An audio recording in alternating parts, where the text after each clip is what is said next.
तो का हाल है भैया सब अच्छा ना विश्वास करता नहीं ठीक होई। तो आज हम आयल बनी गोला पकड़िया रिकॉर्डिंग स्टूडियो में। तो यहाँ हमारे एक आज गाना रिलीज हुआ शूटिंग होने वाला बा। तो आप लोग गाना को सुनना चाहते हैं तो पावर म्यूजिक इंटरटेनमेंट पे जाइए और जल्द से जल्द आप लोग सुनिए। हम आपका भाई छोटा भाई सिंगर मंतोष दीवाना जैसे सब सिंगर को प्यार देते हैं वैसे भी हम लोग को भी प्यार दीजिए कि हम लोग भी आगे बढ़े और अपने ज़िला और अपने गांव का दोस्तों का प्यार ले और आगे बढ़े। देख लीजिए दोस्तों, अभी तो मैं अकेले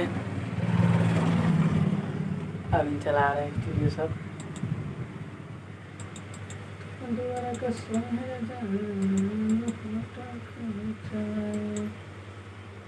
देख लीजिए सब हो रहा है।